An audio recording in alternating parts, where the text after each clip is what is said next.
Hi, this is Scott Schober here. Welcome to Cyber Coast to Coast. I am here out of our headquarters in Metuchen, New Jersey at Berkeley Veritronic Systems, and I'm joined with my brother and partner here, Craig Schober. How you doing there, Craig? Hey Scott, I'm doing all right. I'm here at an undisclosed location. Oh, I okay. am currently in between houses, so um, our schedules are a little frantic between your busyness at the office and my in between houses and stuff. It's amazing that we even got a chance to sit down and record another episode, but here we are. Yeah. Uh, It's been a little while. We've had a yeah, little pause with all your moving and other things going on, which is it's good from the business world. We're extremely busy. Business has been extremely crazy just the past 2 months and just haven't had much of a time to do anything. But it's nice to kind of get back into the swing of things and normalize life a little bit. And another episode here. And just to let our listeners know, let them know our sponsor. And we've got some new sponsors coming on board with some of our different segments too. So we're excited about that. It's always nice when you have multiple people that are asking to be sponsors, and we have some nice demand, which is great. But this episode is sponsored by Dark Kryptonite. Dark Kryptonite stops ransomware, malware, phishing in their tracks, eliminating cybercrime, fraud, and information warfare. Dark Kryptonite utilizes advanced blockchain algorithms and zero trust models. You can learn more about some of the great stuff that Dark Kryptonite is doing at darkkryptonite.com. And that's kryptonite with a C. And again, great to be here with you, Craig. And I just wanted to maybe start off with something that we can kind of weave in later on with our third stories. But this is just the cyber tip of the week. It's a little standout thing just so we can think about. And just wanted to mention how important it is that not only within your organization, it's important to implement best cyber practices, but it's equally as important that your partners, those that you're close with, that you have business dealings with, they have the same high level of cyber best practices that they meet and that are implemented throughout their organization. Why do I say that? Well, our third story is going to touch on that, and because it ties in real nicely with some of the challenges that Apple recently had. Apple Computer, as we know, is probably the largest company, still the largest valuation of any company in the world, and to build their brand, it took a long time, decades. And our third story that touches on it a little bit here, it was about Fast Company shuts down their website after a hack sends obscene Apple News notifications. And we'll talk a little bit more about that story there. But really, how that website had to shut down. Why? Because it didn't want to affect Apple's name and brand when all this obscene talk is going on. But it really just underscores the point for all of us, business owners. If you're working in a company where you worked hard over the years to build your brand, it doesn't take that much for your brand to be destroyed. And I think we'll touch on this a little bit more with our third story. But our first story that we're going to jump into is crypto thieves cost victims 53 times what they make. And we'll break down the numbers there just to kind of put it in perspective. And it really helps us to appreciate the damage that cyber criminals, especially crypto thieves, what they can do just to make a buck, how it hurts all of our pockets. And the second story we'll touch on is NSA cyber specialist, Army doctor was charged with U.S. spying cases. And we'll get into some of the details on that as well. And then again, finally, the third story I already mentioned there. Fast Company shuts down a website after hack sends obscene Apple News notifications. So maybe first of all, let's talk a little bit about crypto. And I'm curious, just before we even dive into this, crypto thieves cost victims 53 times what they make. When you hear crypto now, Craig, and all the stories, because I do a lot of coverage and segments on this for Cybercrime Radio, for Cybercrime Magazine, it's never ending. There's mhm. constantly crypto stories about exchanges getting hacked, ICOs, wallets, passwords, everybody and anybody tied to crypto, one way or another. I'm covering headlines where they're getting compromised, they're getting hacked, they're losing money, it's being stolen. Everything from bad guys to even the story I covered today a little bit, talking about some white hat ethical hackers that came across some crypto and took it, and they're begging for it to come back. So every which way you can imagine, crypto is suffering. How do you think that in general is going to affect the longevity of crypto as a possible future currency that we all might use. Yeah, I think well, obviously it's affecting it right now. We've seen the market dip, Hmm. and and it spikes because there's always going to be people that want to buy when it's low and True. speculation. But I think we've seen a greater trend of the volatility and the dipping, and that is all directly and indirectly connected with these crypto, schemes. A lot of them are outright theft. A lot of them Mm. are kind of shady. It's it's ahead of the law. There haven't been laws really put on the books yet to catch these criminals and the type of pursuits they're doing. So it's sort of in a gray area, but something shady when you see it.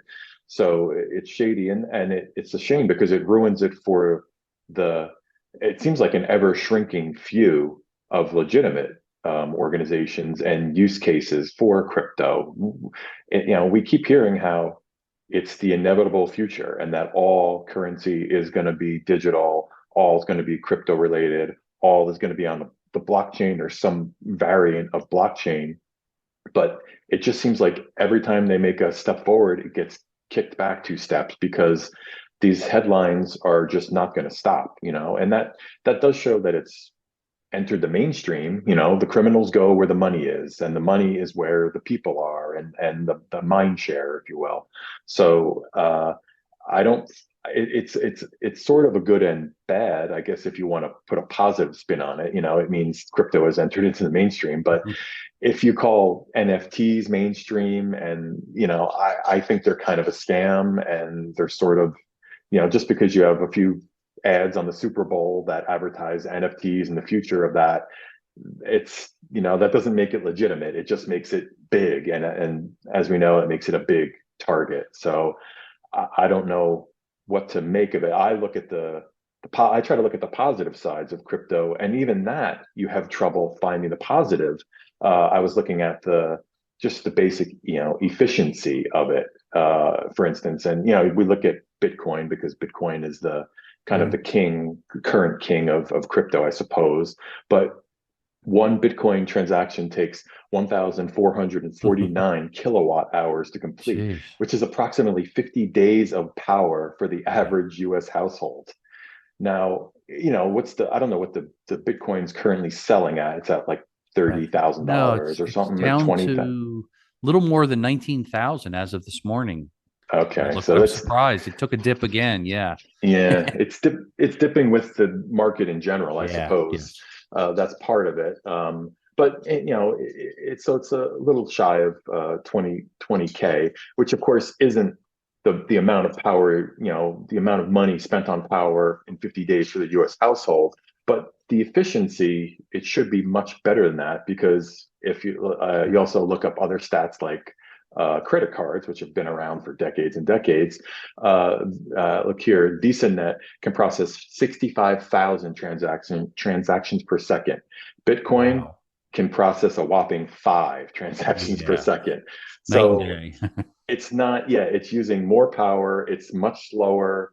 And by the likes of all these stories, you would think it's actually less secure than credit cards, which I don't believe is possible. But the headlines kind of rule the day. So what we see True. is what we tend to believe if you keep seeing it.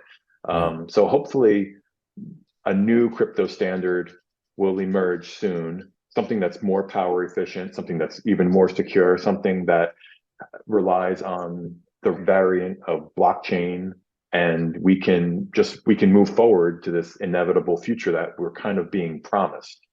Yeah, I think so. And I guess when you analyze, and I'm doing some research on Bitcoin just because I find it fascinating, crypto as a whole, and blockchain, how it crisscrosses it. And I guess understanding the fundamental way where we have centralized banks right now in the United States with the Federal Reserve, the SEC, Security and Exchange Commissions, they define the rules for the banks and the brokerages that everybody relies on. Yet when you look at Bitcoin and crypto, it's decentralized finance, and that really challenges the model that we kind of all understand and accept by really empowering those that use the crypto, the individual. So it goes to an individual level.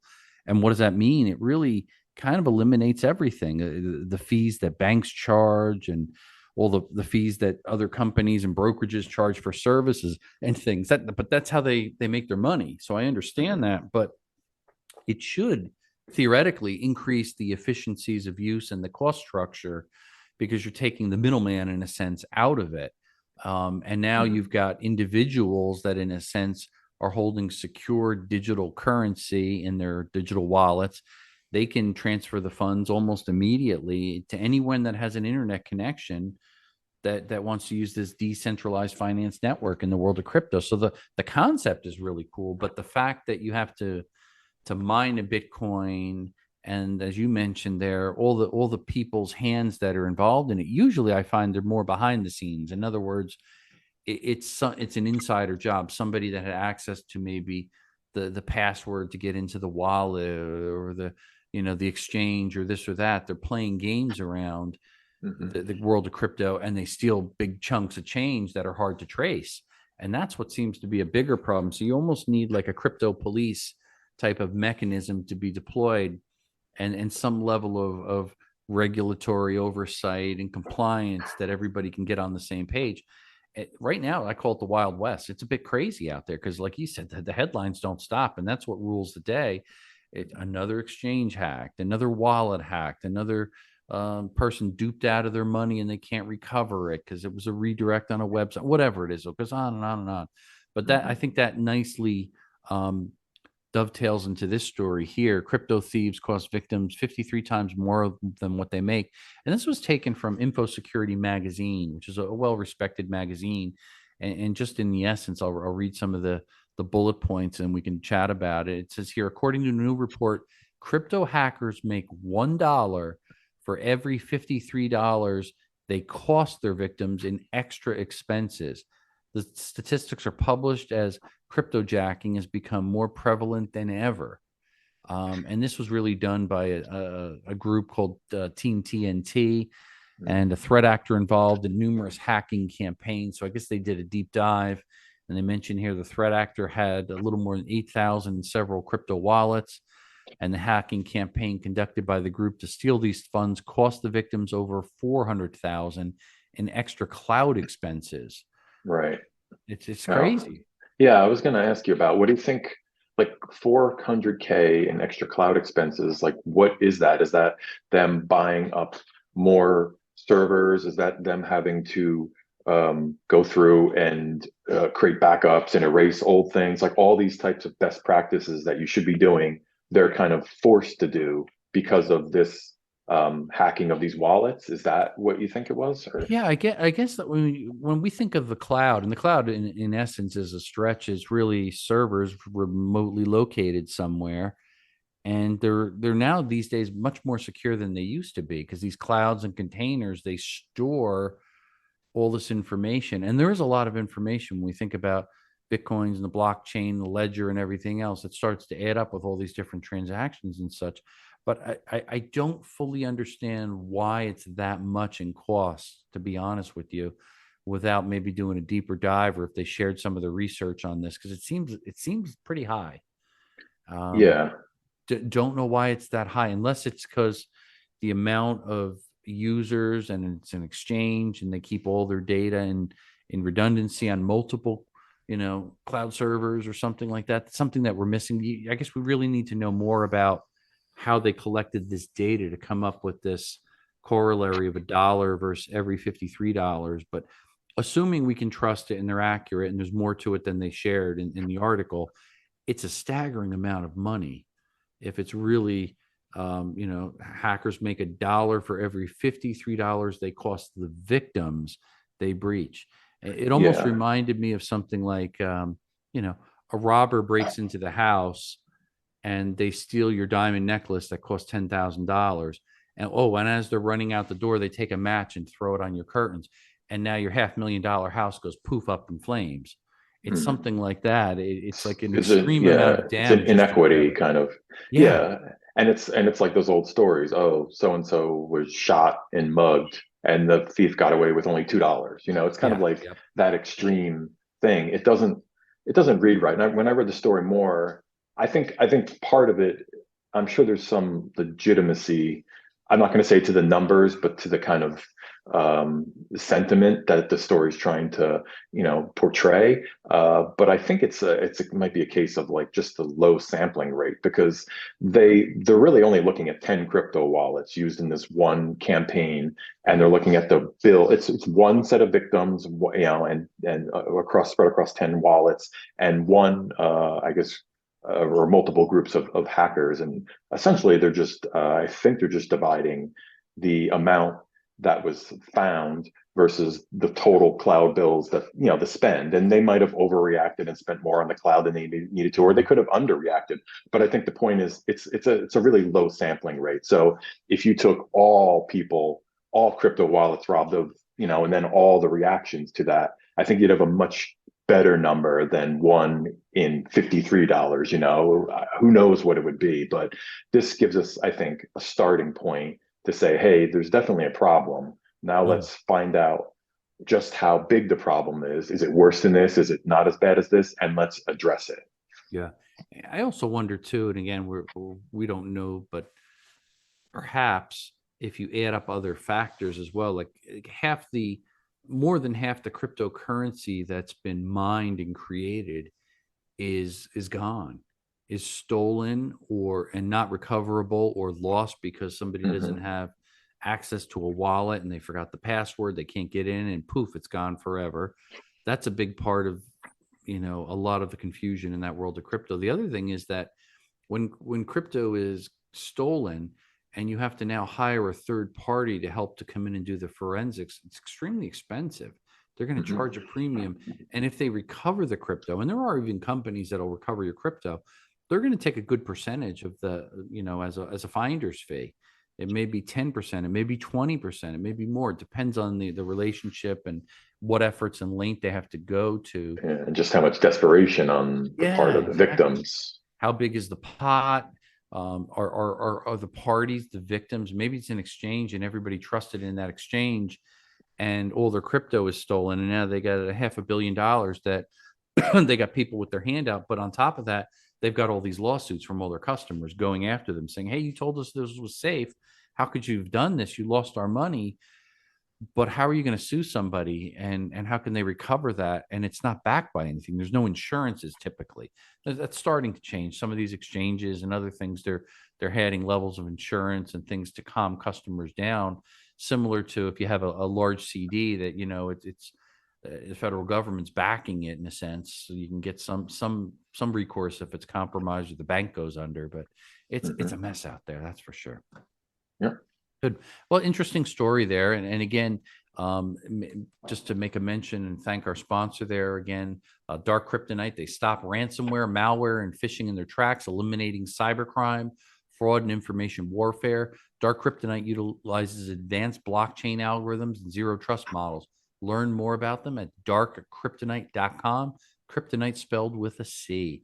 And actually, they do a fair amount of stuff on the um, in the space of cyber there, and I'm sure lots of their business is going to be a result of some of the stuff we're talking about with cryptocurrency. That's for sure. sure. And yeah, I can't wait to have them eventually. I think they're going to be guests coming on to Yeah, talk more about their whole world, because that's a fascinating world that we just, we don't even have our feet in that doorway. So yeah, yep. They it'll be, live in that space. yeah, Yeah, it's I pretty think our exciting audience stuff. would like to hear more about that too. Yeah, and they got some exciting things. I've learned a lot more about Dark Kryptonite and their offerings. So yeah, I encourage people. Their website keeps getting updated, and there's some really exciting stuff there. Well, our second story here is NSA cyber specialist, Army doctor charged in U.S. spying cases. And these are always kind of more edgy stories that are kind of exciting. I think when cybersecurity crosses the realm of spying and governments and this and that. And the breakdown of the story is a former NSA cyber specialist has been charged in a U.S. spying case for trying to sell secret information to the Russian government. He was 30 years old, and it says here he could face life in prison or be sentenced to death. So this is a pretty serious charge. It reminds me or makes me instantly think of Edward Snowden or others, Mhm. where they're kind of on the edge there, and they're a whistleblower. No, they're a traitor. No, they're a spy. depends on maybe what side you sit on or what political party you're associated to or what story you read or heard for the week, because it's got a lot of variance to it.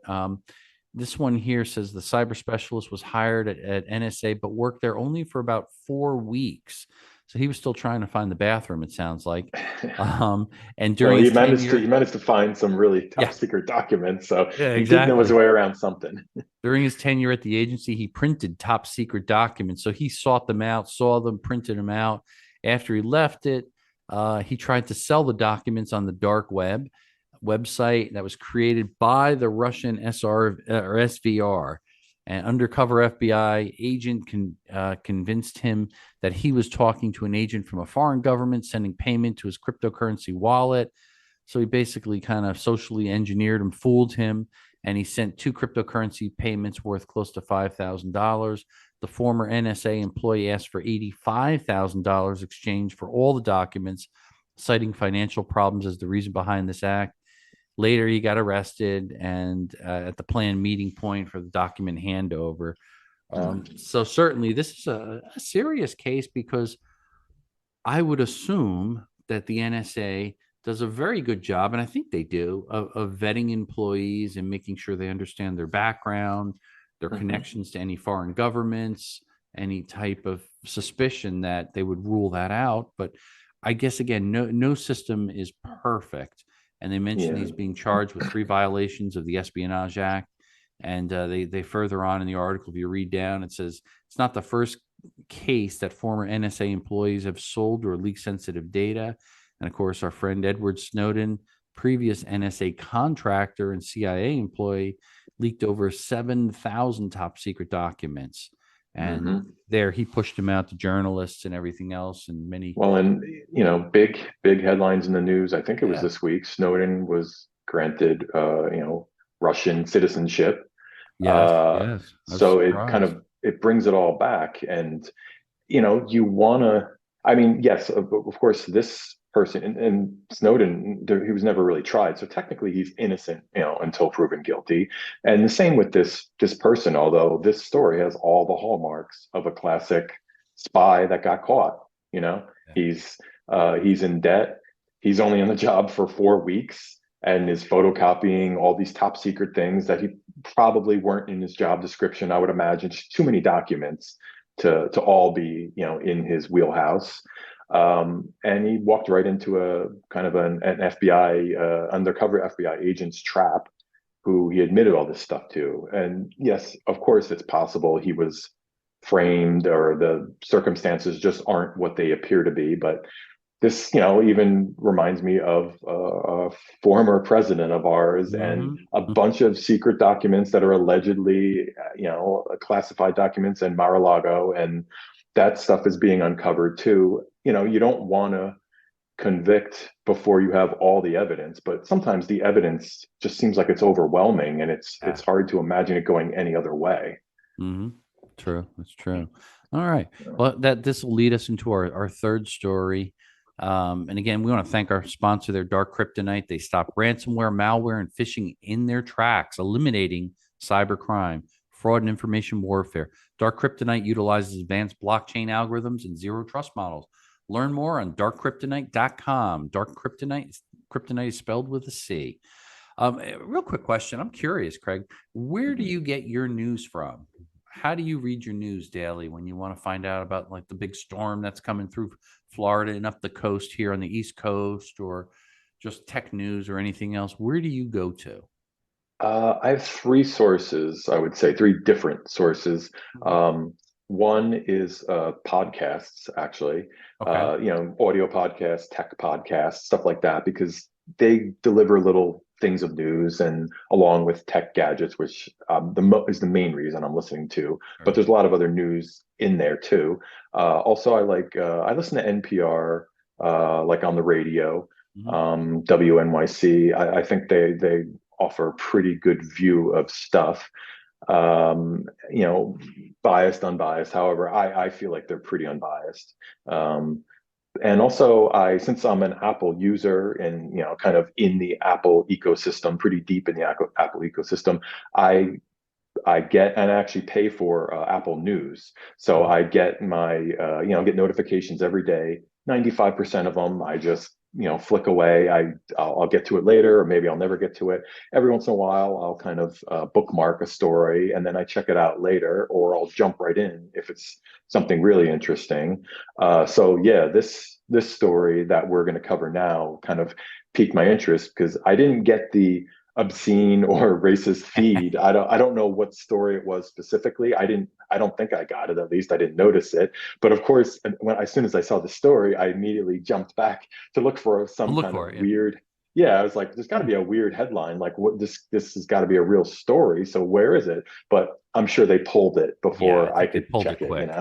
Yeah, I Yeah. missed it too, and I do get the Apple News feed, and I like that. I'm on my iPhone and notebook throughout the day, and my computer it pops up, so I get bits and pieces, and it's a nice way to consume news. Prior to that, I have to admit a lot of it I would read on Twitter. Um, I've Mhm. kind of gotten away from that a little bit. I'm not on the platform as much as I used to be, even though I think Twitter is a good platform for dispensing information. I did get bothered by so many bots and other stories and things I did read, and seeing it kind of change a bit makes you wonder. Mhm. Still a great platform, but if you want news, it's nice when it's presented with maybe less of a biased position, and it's hard. Everybody will argue one side or another with different slants, but I think Apple News is doing a pretty good job. Can they do Mhm. better? Sure, they could, but they're doing pretty good overall. But this story, it takes us into that. This is from Reuters, reported on this. Fast Company shuts website after hack sends obscene Apple News notifications. Business and tech publication Fast Company, which we're all familiar with. I used to get the magazine and read it. It had some good stories in there. Shuts down its website on Tuesday after a hacker sent obscene and racist push alerts to Apple News users. The person hacked the media company's content management system and accessed its publishing tools, enabling them to send Apple News notifications from Fast Company. Now, I guess the interesting thing here is this is where I always have a little bit of concern. Apple is basically working or partnering with them and giving them third party access to use the Mhm. news notifications, push stories and things out. And I'm sure there's a level of, proprietary information and access and confidentiality that they have to have between the companies and partners. But oftentimes that's the breakdown when you start to your reach gets out too far. If you have an app and now suddenly you allow third parties to have access to certain things and they write their own custom GUI, like happens with Facebook all the time. It may Mhm. not be Facebook that actually is guilty per se of something, but the third party app developer, those that have access or agreements with them. But who has to pay the bill? It's really Facebook, or in this Mhm. case, really Apple. And it kind of goes back to the tip I was sharing at the beginning. And love to hear your thoughts on it. We can do everything we can within our organization to stay cyber safe and educate employees and upgrade the patches and iOS and regular OS for our PCs in the labs and things like that, and our programmers, and good cyber hygiene with passwords, and we do everything and anything right. However, we do have third parties that we share information with. Mhm. If they do nothing, that's a bad reflection on us. And I think in this case, I wonder if it's possible that Fast Company and what kind of happened with the whole content management system, allowing them to get access to these publishing tools, if it will reflect poorly on Apple because they had to pull it down. The website had to get pulled down. There's an error 404 that pops up if you go to the company's website. Mhm. Um, I did not realize how many users there were for Apple News. 125 million monthly active users. That's a pretty good chunk of people. Yeah. Can it affect Apple's brand with a story like this? What do you think? Oh, there's always yeah, I think when you have someone as big as Apple, they're kind of like their servers, the things they internally own, their own IP. I think you could say they're kind of the Fort Knox of servers and standards of cybersecurity and best practices, even. But you can't say that about all of their vendors. Yeah. It's almost a guarantee that not all their vendors are as good. In fact, maybe most of them are not nearly as good. I don't want to cast dispersions on Fast Company. I don't know anything about them, and But, it's kind of disconcerting when you have these cybersecurity acronyms and all of these special certifications. One of the reasons why these things are created is that you can internally have people that are um, certified to know these best practices and act upon them. And you can also count on externally, in this case, third-party vendors and other companies that you do business with. You can count on them if they are certified in the same way to also act securely and professionally in accordance with all of those cybersecurity regulations. Yeah. Now, maybe, I don't know, maybe someone slipped up. Human error is a big problem with Mm. cybersecurity, as we know, and that could have happened. But you know, it's like you were saying, it's scary that internally at Berkeley we could have control over all our own data, but as soon as you step out, and every company does this, you have to rely on a third party at some Yeah. point to do something. And we have several third party, vendors and customers and services. So we're relying on them and they're relying on us in a lot of ways too. So there's a trust system that seemed to have been broken in this story, which is unfortunate. And getting back to your original question, I don't think this is going to tarnish Apple's brand, but when you get repeated offenders, um, people are going to start to take note, because no one's going to say, oh, well, last time it was Fast Company and this time it's Adobe or whatever, Sure. for instance. They're only going to say, oh, first it was Apple, and then a couple months later it was Apple again, and Apple, there's a problem at Apple, and that Yeah. patterns will hurt eventually. Okay. Yeah, and it's probably some truth to that. So it's a cumulative making the headlines and on the list that you have problems. It really can start to do some damage.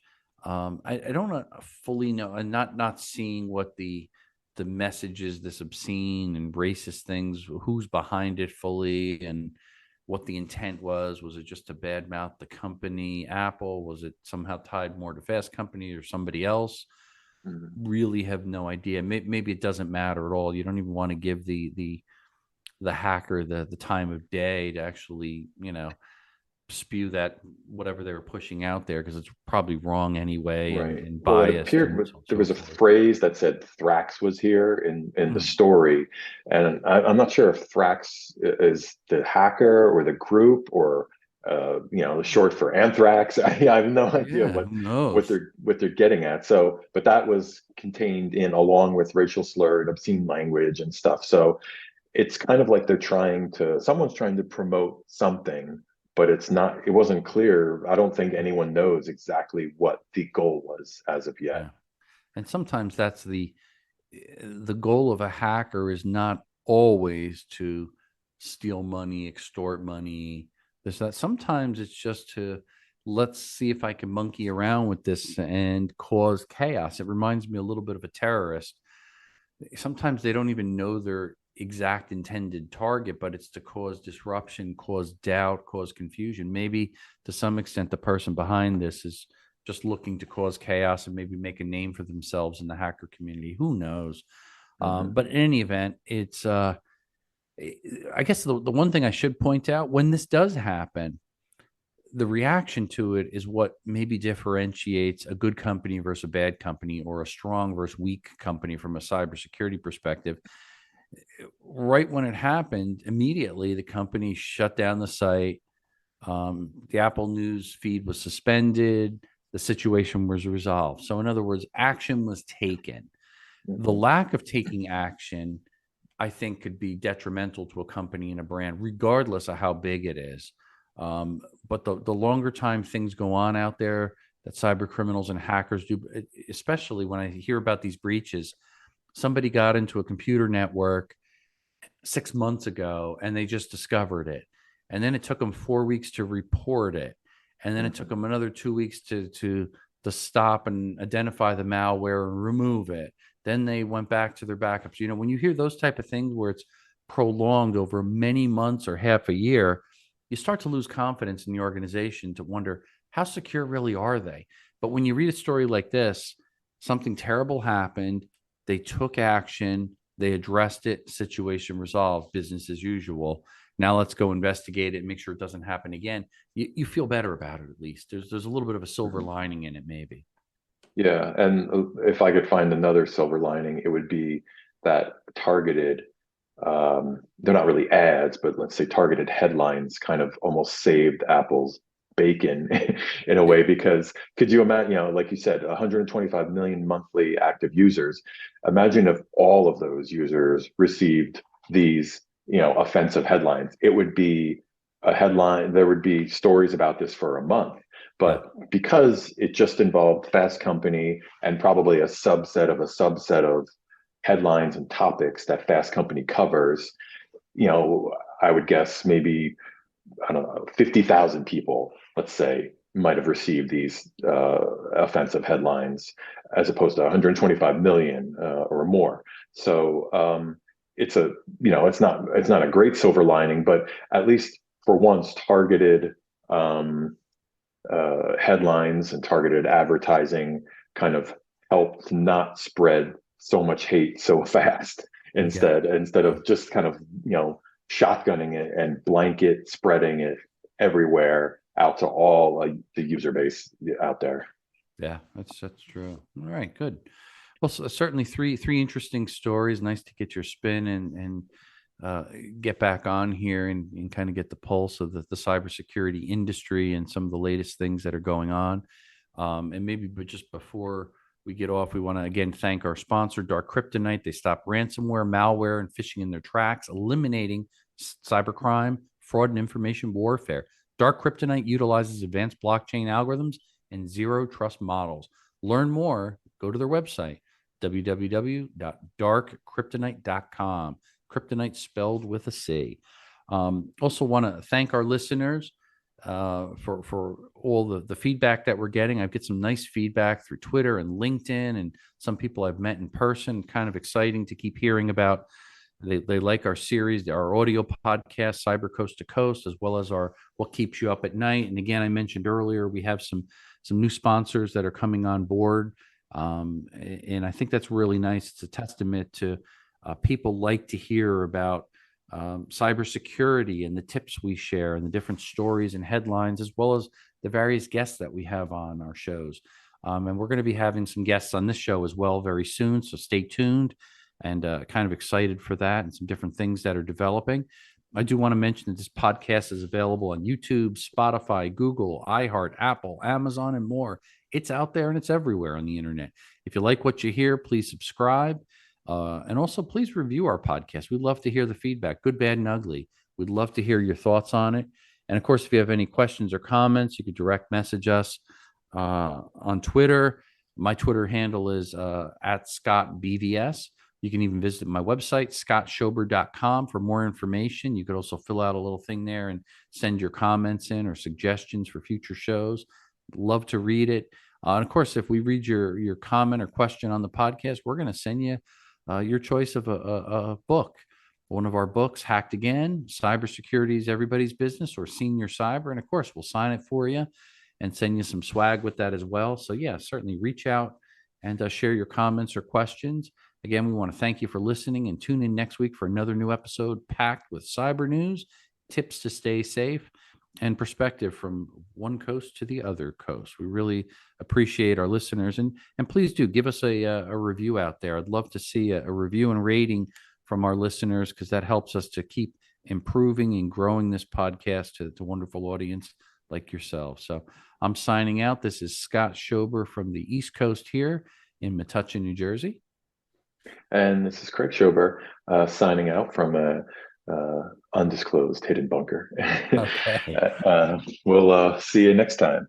Thanks again, guys. Stay safe, everyone out there.